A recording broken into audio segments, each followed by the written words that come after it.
नमस्कार, स्वागत है आपका। आप देख रहे हैं सी न्यूज़ भारत। मैं हूं आपके साथ अशिता।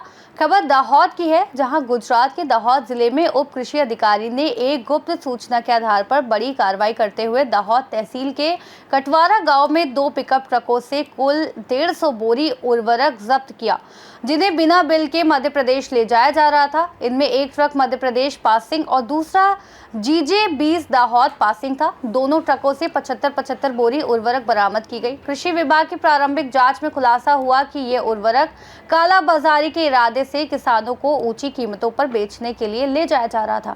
फिलहाल विभाग ने उर्वरक और दोनों वाहनों को जब्त कर आगे की कानूनी प्रक्रिया शुरू कर दी है। हाँ नमस्कार, नायब खेती नियामक विस्तार दाहोद।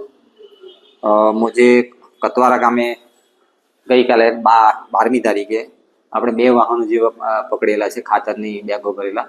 એ બંને જે વાહનો છે એમાં એક MP 43G 3399 એમાં GNFCની એમાં 75 બેગ જેટલી હતી અને પણ માલ બધો બિલ વગરનો છે, એટલે આપણે એને કબજો કરીને આપણા જે સેફ કસ્ટડીમાં ડીલરને ત્યાં રખાવી દીધો છે અને એની જાણ કલેક્ટર કચેરીમાં કરી દેવામાં આવી છે। બીજો એક ટેમ્પો છે એ પણ કતવારાથી જ પકડાયેલો છે।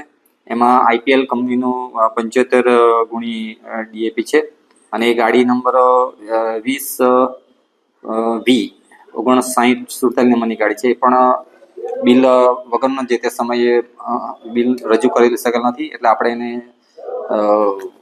કાળા બજારે વેચવા માટે લઈ જતા એ રીતે શંકાના આધારે જપ્ત કરેલો છે અને એ જથ્થો પણ આપણે જે કતવારનું સંઘનું ગોડાઉન છે એમાં સીઝ કરીને રાખવામાં આવ્યો છે તથા એની જાણ પણ જે તે કલેક્ટર સાહેબ ને પોલીસ સ્ટેશનોમાં જાણ કરી દીધી છે। સર, મધ્યપ્રદેશની ગાડીમાં જે માલ પકડાયો છે તે ક્યાંથી ક્યાં લઈ જવાતો હતો? મધ્યપ્રદેશની ગાડીનો માલ છે ને એ લગભગ આપણે પીપળોદ આજુબાજુથી ભરવામાં આવેલો છે એવું લાગી રહ્યું છે પ્રાથમિક રીતે, અને એ ખેડૂતોને ઊંચા ભાવે બોર્ડરના વિલેજીસમાં વેચવા માટે લઈ જતા હોય એવું લાગી રહ્યું છે। જી સર, અને દાહોદની ગાડીમાં જે પકડાયું છે એનામાં કેટલા બેગ ખાતર પકડાયું? દાહોદની ગાડી છે એમાં 20 વાળી પાસિંગ, જેમાં પણ 75 થેલી હતું IPLનું, પણ એ પણ ઊંચા બજાર કાળા બજાર માટે લઈ જઈને લગભગ લીમખેડાથી ભરાયેલું છે અને એ પણ ખેડૂતોનું કાળા બજાર માટે લઈ જવામાં આવ્યું લાગી રહ્યું છે હાલમાં।